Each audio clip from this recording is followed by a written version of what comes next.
Vitam aeternam. Amen. Michael Francis Rizzi, do you renounce Satan? I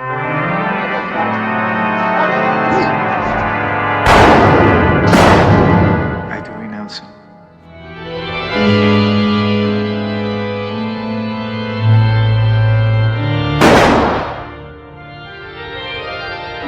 And all his works?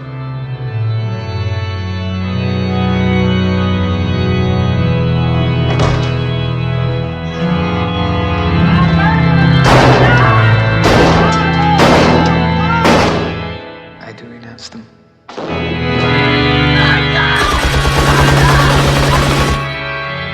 And all his pomps? I do renounce them.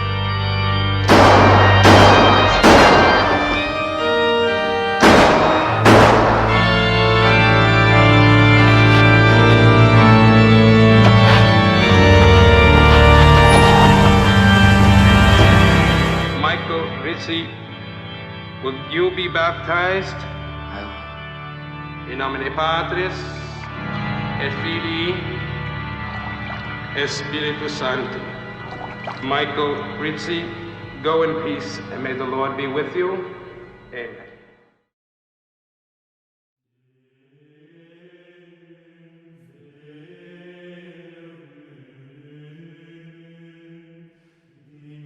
As we examine our current conditions today as a people, one must ask, how did we get here as a collective? When we objectively take a look into what we perceive as history, we begin to see how far removed we are from our mighty ones of the past. Our struggles to find meaning in our day-to-day lives is rooted in our lack of understanding of our past. In order to build a brighter future for our people, we must first truly understand the fullness of our past so we can properly avoid some of the mistakes our ancestors made. One of those mistakes is the dissemination of falsified history.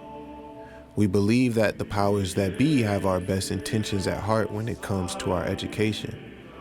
Every facet of our modern social makeup, from education to commerce to media, is held by a secret but blatantly visible cabal of people whose sole intention is to strip man of his knowledge of self. The truth of the matter is that today's time one must study to show themselves approved. We are in the age of Aquarius, or in the age of information, and with this comes the burden of sifting through low-quality information. What if I were to tell you that practically all of the nations of Earth are controlled by one singular group of people?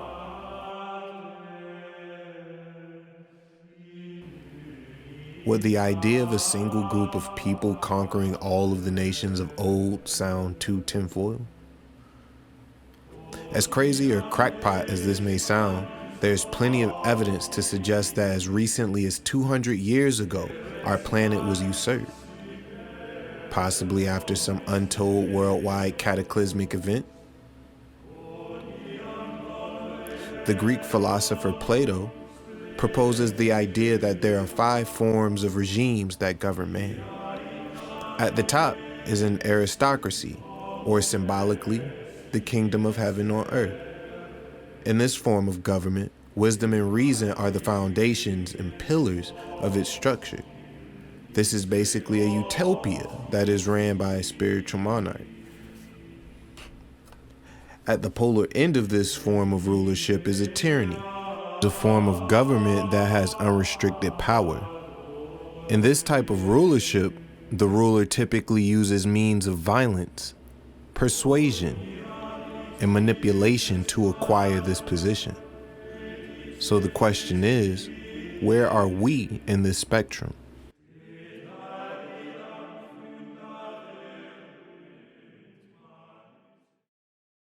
Reading from Irish Wisdoms, written by Conor McDarry. It was conceived and put into effect by the ruling spirits at the head of the Roman Church and state of their day, who cherished the ambitious and far-reaching idea of nothing less than a universal rule for their church and empire. In the course of these pages, I will endeavor to explain and expose the conspiracy and the means by which those designing men who composed it advanced their project. And, with the aid of their successors, I propose to show, by persistent effort, brought the greater part of the Western world under their empire and church dominion, and brought this conspiracy to an almost complete success. It was the idea held by the leaders of the Roman Church and state. They were practically one.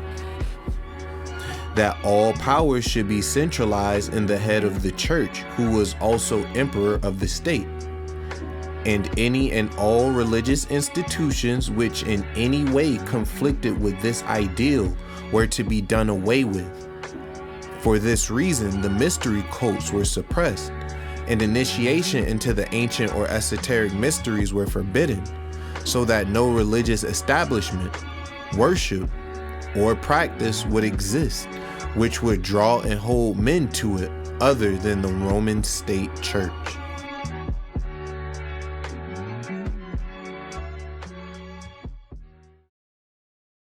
Unum Sanctum is a papal bull that was issued by Pope Boniface VIII on November 18, 1302. This decree can be said was the first of many in the imperialization of our planet. It laid down the dogmatic propositions on the unity of the Catholic Church, the necessity of belonging to it for eternal salvation, the position of the Pope as supreme head of the Church, and the duty thence arising of submission to the Pope to belong to the Church and thus to attain salvation. In celebration, he commissioned a gold-plated headdress in the shape of a pine cone, with an elaborate crown at its base. The pine cone is an ancient symbol of fertility and one traditionally associated with Baal, as well as the cult of Cybele. In short, everyone has to kiss the ring of the Pope.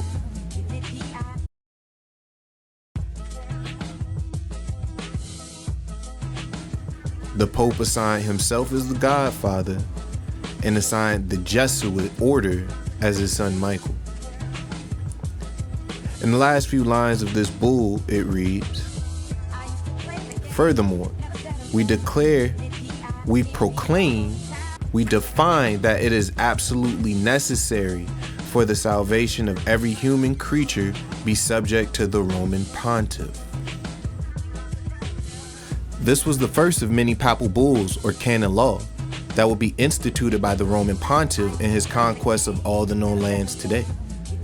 These bulls were administrative in nature and utilized terminology such as perpetual remembrance, which basically means forever.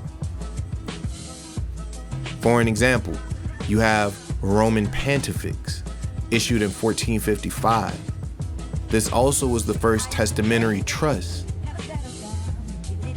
This papal bull was created to convey the right of use of any land as real property from the express trust Unum Sanctum, which we mentioned earlier, to the control of the pontiff and his successors in perpetuity. This simply means the Pope had rights to conquer any land and claim it as crown land. Sestakavi, a temporary testamentary trust, first created during the reign of Henry VIII of England through the Sestakavi Act of 1540, and updated by Charles II through the Sestakavi Act of 1666. The original purpose of a Sestakavi trust was to form a temporary estate for the benefit of another because some event, state of affairs, or condition prevented them from claiming their status as living, competent, and present before a competent authority.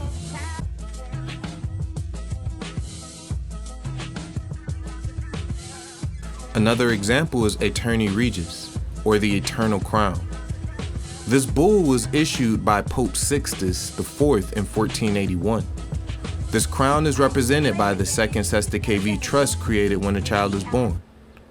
This bull's function gives the private central bank of a nation the right to sell one's birth certificate as a bond. This essentially strips man of our God-given sovereignty and condemns him to perpetual servitude as a Roman citizen or slave. This papal bull created the Crown of Aragon, later known as the Crown of Spain, and is the highest sovereign and highest steward of all Roman slaves subject to the rule of the Roman pontiff. Spain lost the crown in 1604 when it was granted to King James I of England by Pope Paul V after the successful passage of the Union of Crowns, or Commonwealth, in 1605 after the false flag operation of the Gunpowder Plot. The crown was finally lost by England in 1975 when it was returned to Spain and Carlos I, where it remains to this day. The last of the three testamentary trusts was created in 1537 by Paul III through the papal bull Convocation. This bull was set up for the claiming of all lost souls, lost to the sea. The Venetians, more on them later, assisted in the creation of the first Sestakv Act of 1540 to use this papal bull as the basis of ecclesiastical authority of Henry VIII. This crown was secretly granted to England in the collection and reaping of lost souls.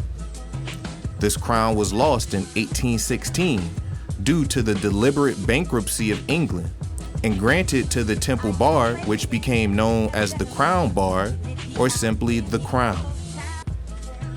The Bar Association has since been responsible for administering the reaping of the souls of the lost and damned, including the registration and collection of baptismal certificates representing the souls collected by the Vatican and stored in its vaults.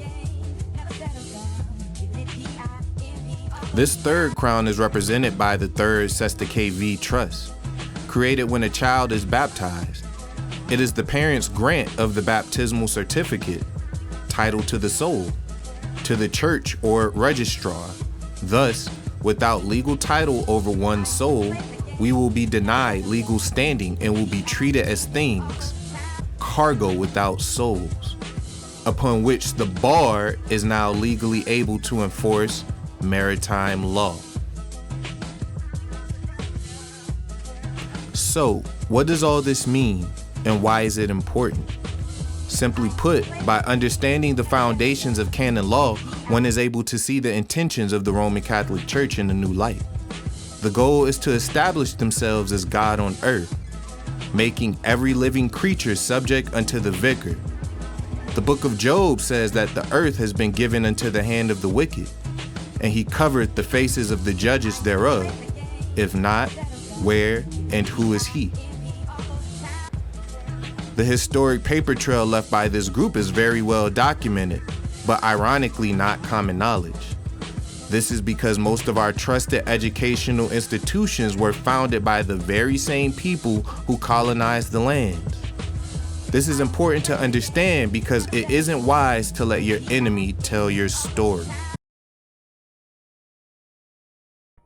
So, how deep does this rabbit hole go? And how far-reaching are the tentacles of the Roman Catholic Mafia? Evidence shows that the people credited for establishing civilization in China were known as Li Men, or black-headed people, by the Zhou dynasty. The first dynasty was founded by King Sheng Tong, or Tong, a Negro man. He is the earliest documented ruler of the Xiang dynasty. This dynasty was credited with bringing together the elements of China's earliest civilization. It is also a documented fact that the Shang were referred to as the Naki by Sino-Tibetan cultures, Na meaning black, and Ki denoting man. Books such as Naki Religion, an analytical appraisal of the Naki ritual texts by Anthony Jackson, and African Presence in Early Asia by Ivan von Sertima and Renoko Rashidi elaborate on the presence of the so-called black people in the indigenous cultures and nobility of East Asia. One of the most legendary Chinese emperors, Fuxi, or Son of Heaven, is documented as being a woolly-haired black man who is credited as the author of I Ching, or the Book of Change, which is responsible for influencing some of the most known philosophers in East Asian history. There is also strong evidence to suggest that there is a black element in the Japanese population, particularly the population of South Japan.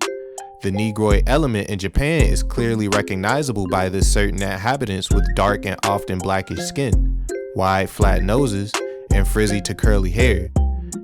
Bachelor points out in his book, Ainu, Light and Core, that the oldest known inhabitants of Japan are the Ainus.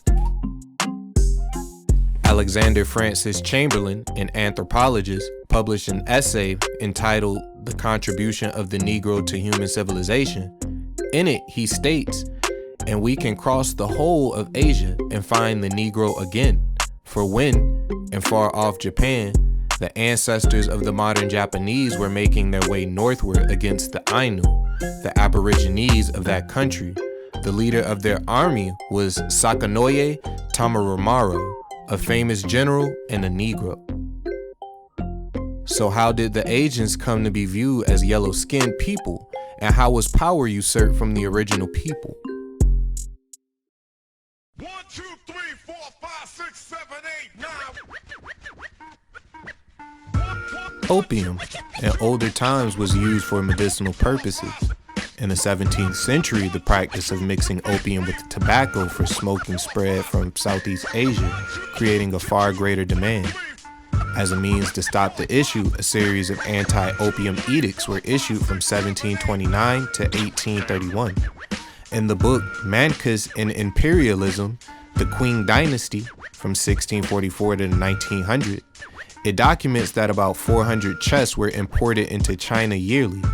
But during this time, imports continually increased, while smugglers and corrupt government officials sat back and profited off the opportunity. At the end of the 18th century, the East India Company noticed the profitability off of opium and began to expand their production in the Indian territory and sold to private vendors who would then sell the product to smugglers. Plug, middleman, dealer. Side note, the East India Company was an English and later British joint stock company founded in 1600 by John Watts, an English merchant and also a trustee of the Virginia Company, which is a company chartered by King James I on the 10th of April in 1606 with the object of colonizing the east coast of America, and Tom Smith, also an English merchant, politician, colonial administrator, and treasurer and de facto non-resident governor of the Virginia Company until his resignation in 1620. 2 years after Raleigh's execution, and 2 years before a major revolt caused by Smith's policies of rooting out the native people of America. The East India Company primarily operated trade in the Indian Ocean region, initially with the East Indies and later with East Asia. The company seized control of large parts of the Indian subcontinent, colonized parts of Southeast Asia and Hong Kong, and kept trading posts and colonies in the Persian Gulf residencies. At its peak, the company was the largest corporation in the world, competing with the Dutch East India Company, which is all under the same umbrella. The company even had its own armed force, totaling in about 260,000 soldiers. Originally chartered as Governor and Company of Merchants of London trading into the East Indies, the company rose to account for half of the world trade during the mid-17 and early 1800s, particularly in basic commodities including cotton, silk, indigo, dye, sugar, salt, spices, tea, and opium. Getting back to the topic, by the time the Chinese authorities reissued the prohibition in 1799, the amount of imported chests of opium had leaped to 4,500 chests yearly, to the contrast of the 400 in 1729. The decade of the 1800s witnessed a rapid rise in opium trade up to 30,000 chests yearly. This effectively created an entire nation of drug addicts which the leaders of the Qing dynasty sought to eliminate. This ultimately resulted in 2 wars between the Western colonial powers and China. The First Opium War was fought from 1839 to 1842 between China and the British Empire. The Second Opium War took place between the years of 1856 and 1860 between China, Great Britain, France, and Russia. The European military defeated the Chinese, and as a result, the Chinese were forced into transferring Hong Kong to Great Britain, as well as granting the Western colonial powers favorable tariffs, land, and trade concessions. In 1856, the Qing Dynasty, Russian Empire, Second French Empire, United Kingdom, and the United States signed the Treaty of Tianjin, which is a collective name for several documents signed at Tianjin.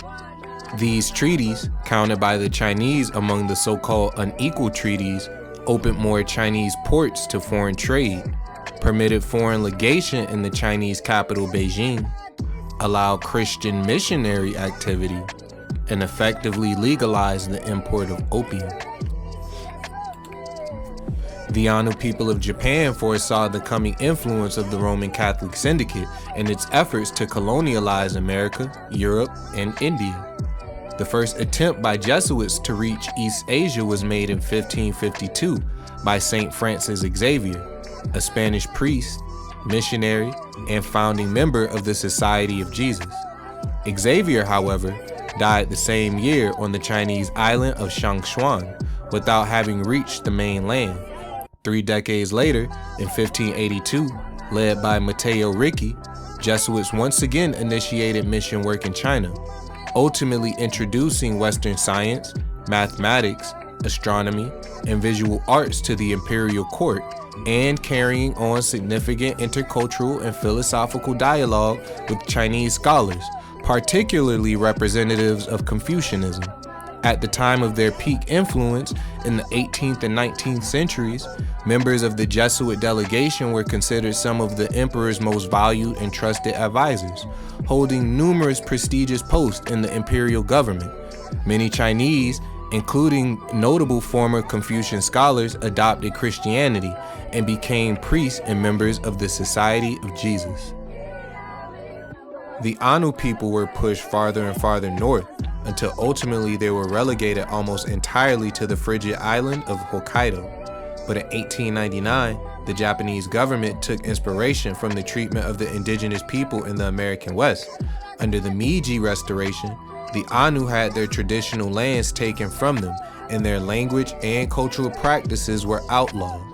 The rich history of these Asiatic people was destroyed and then retold by the same people who colonized the land. In 1775, the 24 Histories, the first extensive presentation of Chinese official dynastic histories, was published. It was likely compiled by Sir Thomas Francis Wade, a British diplomat and sinologist who produced an early Chinese textbook in English in 1867. He was the first professor of Chinese at Cambridge University. After retiring from work over 40 years in the British embassies in China, he returned to England in 1883, and 3 years later donated 4,304 volumes of Chinese literature to the Cambridge University Library's Oriental Collection. A similar thing also happens in India.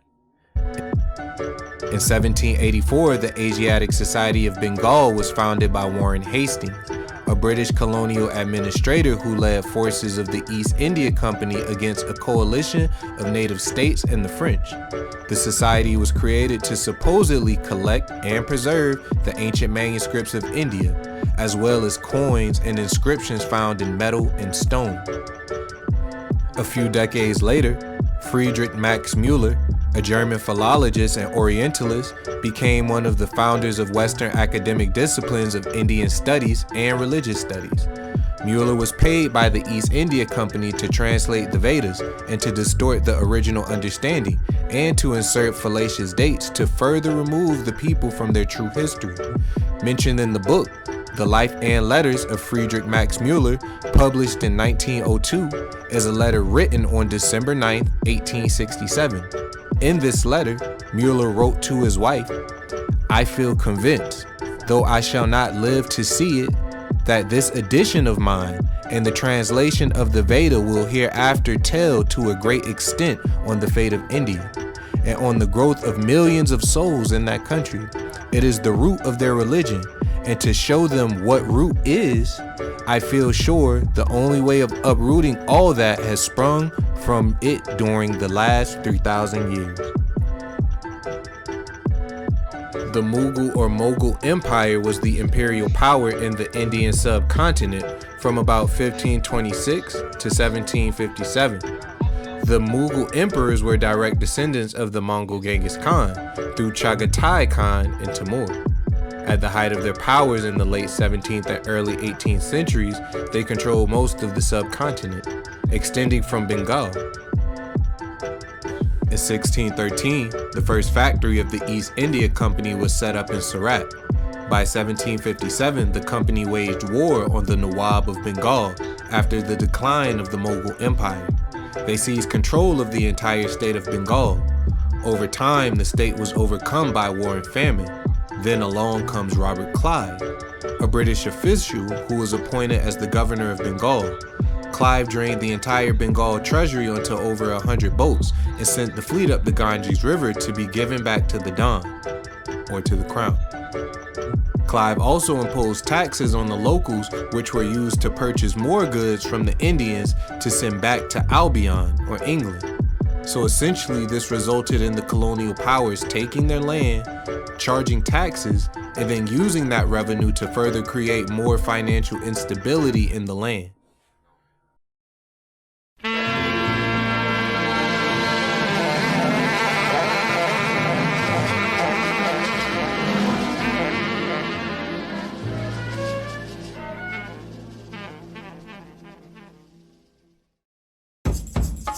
To add a little historical context, the ancient Brahmins of Hindustan performed as teachers and gave instruction to their local elites who had not been completely Hindunized. These elites were accustomed to deference from local people, and they were offended by the Brahmins' posturing, pride, and arrogance.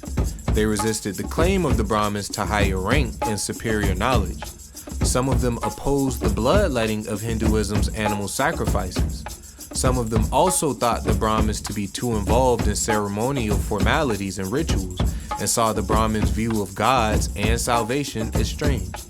As a result of this, the Nanda dynasty was overthrown by Chandragupta Maurya, who founded the Maurya Empire. He rapidly expanded his powers westward across central and western India, taking advantage of the disruptions of local powers in the wake of Alexander the Greek's armies heading west. This dynasty eventually became to be known as the Mughal Empire. The people originally known as the Brahmins migrated into the area we identify today as Abyssinia or Nubia. An example of the Brahmin culture meeting Ethiopia is the Gymnosophist or the naked philosopher. This is the name given by the Greeks to certain ancient Indian philosophers who practiced self-denial to the point of regarding food and clothing as detrimental to purity of thought. Okay. They were also documented to be in Upper Egypt, where they were called Ethiopians by Apollonius of Tyana. This is why we see in certain interdisciplinary studies so many parallels between the Bible and Vedic beliefs.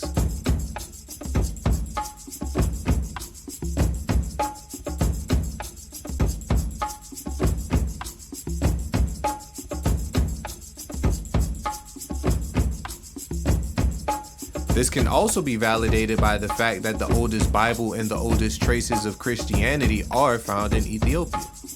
After a little more time, these people eventually migrate again and become known as the Nabateans or the Sabaeans. These are the people who are actually responsible for the founding of Rome as we know it today.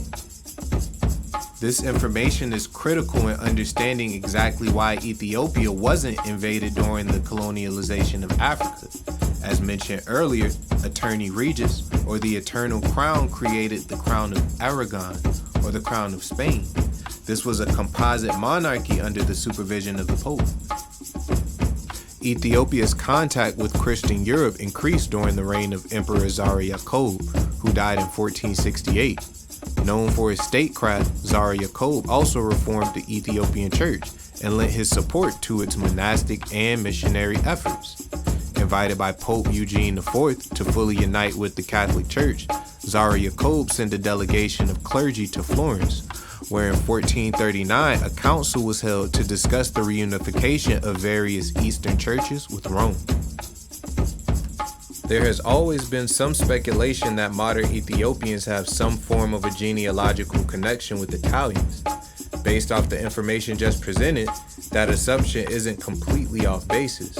According to Benito Sylvain, a Haitian journalist, diplomat, lawyer, and pioneer of Pan-Africanism, he stated that in his meeting with King Menelik II, that when asked to join the NAACP, Menelik rejected the offer off of the basis that he self-identified as Caucasian. It is also speculated that Tafari Makonnen, better known as Haile Selassie, was of the royal house of Savoy. The scramble for Africa is one of the most misunderstood periods in world history. The first European colonies in Africa were established by the Portuguese. These factories were set up as strategical bases to help expand their trade in India. This was common practice at the time, as we see evidence of the East India Company establishing bases throughout East Asia and India as well. In 1650, the Iberian Union united Portugal with Spain. This resulted in the Portuguese entering into Spain's war with the Dutch and English. This is the point in history when the Dutch enter into the colonial conquest of Africa.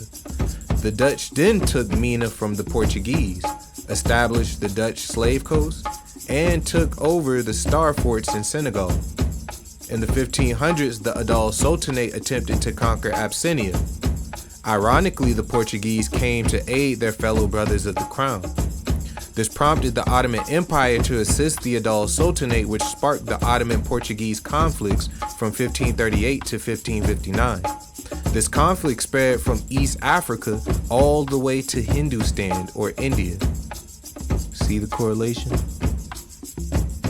In North Africa, the Portuguese attempted to conquer Morocco multiple times and were fairly unsuccessful, although they were able to establish a few bases along the coast. However, in 1662, Catherine of Braganza, a Portuguese princess, married Charles II of England.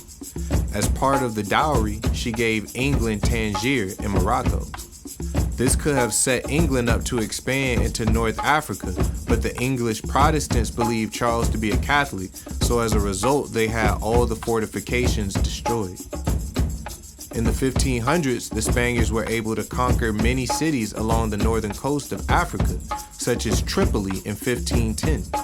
They also were able to conquer the city of Algiers, as well as Tunis. The Spanish Empire then gave these cities over to the Knights of St. John in Malta. All of this plus a lot more resulted in the Berlin Conference of 1885, also known as the Congo Conference. This conference regulated European colonialization and trade in Africa during the new imperialism period and coincided with Germany's sudden emergence as an imperial power. The conference was organized by Otto von Bismarck, the first chancellor of Germany. The concept of state formation was imposed onto Africa at this point. Prior to the conference, European diplomats approached governments in Africa in the same manner as they did in Asia, India, and the Western Hemisphere, by establishing a connection to local trade networks. Similar to the East India Company or the Virginia Company in America, the Crown also set up the English African Company of Merchants and the Guinea Company.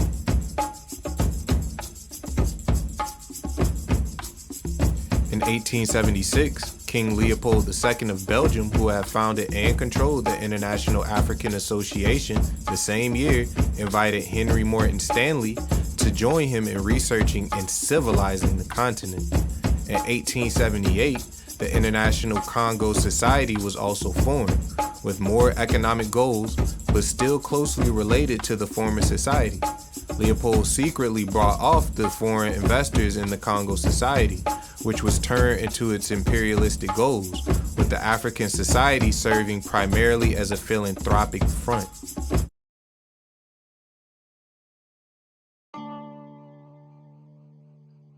The global power elite has its roots in the Roman Empire. Although it may seem that the European powers have competed with each other throughout history, in reality they have all been working together on behalf of the secret hand. Portugal, Spain, Britain, the Netherlands, Italy, and Venice all work individually on behalf of the Don Dada himself. In 1452, the papal bull Dum Diversas was issued by Nicholas V. It authorized the conquering of all Saracens and pagans and subjected them into perpetual servitude. This, along with many other things, essentially sparked the Protestant Reformation of 1517. All those who opposed the church were either killed or fled to the home of the Protestant movement, Germania. The Germans, being the forerunners of rebelling against the crown, held back the influence of the church longer than most European nations, but eventually too fell victim. This was probably the last major opposing power in Europe to go against the crown. This is also why the perception of German imperialism is shown in a negative light. Germania's role in imperialism was essentially to ensure that the colonial powers were kept in check. Proof of this unspoken notion is in the Peace of Westphalia. This is a collective name for two peace treaties. They ended the 30 Years' War in 1618 from 1648, and the 80 Years' War from 1568 to 1648, and brought peace to the Holy Roman Empire, closing a period of European history that killed somewhere up to 8 million people. The Holy Roman Emperor, Ferdinand III of Habsburg, the Spanish monarchy, the kingdoms of France and Sweden, the Netherlands, and their respective allies among the princes of the Holy Roman Empire participated in these treaties.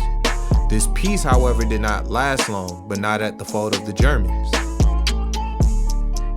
After the orchestration of World War I, the colonial powers divided the German colonies amongst themselves. All of these wars, instigated by the church, decimated the original families of Europe, essentially creating a power vacuum that was filled by the new families appointed by the crown. For an example, the Orange Nassau and the Hohenzollern families held seats of power in the Netherlands, Britain, the German Empire, and even had seats among the Russian Tsars. Speaking of the Tsars, the empire was infiltrated in 1757 under Peter the Great, another Swarthian. Peter was a monarch of the Tsardom of Russia and later the Russian Empire from 1682 until his death in 1725. Under his reign, Russia was modernized and grew into a European power. Under Peter's leadership, the Tsardom of Rus became mainstream. Peter ended up losing the support of the Russian clergy over his reforms. Local hierarchs became very suspicious of Peter's friendship with foreigners. He required that the nobility conform more to Western standards such as shaving their beards. Under his rule, he also brought the orthodoxy under the state control. You also have the Habsburgs, an Austrian-Spanish dynasty, which was once the most prominent royal family of Europe in the 15th to the 20th century. Prominent members of this family are the Holy Roman Emperor Charles V, Emperor Frederick Barbarossa, Charles II of Spain, and many more. They were funded by the Fokker family, a German banking family that replaced the infamous Medici family. The Fuggers assisted the Habsburgs in their conquest of the known world today.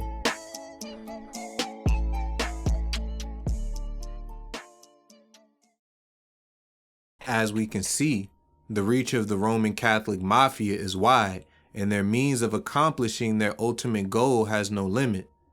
That leaves us with one more place to discuss.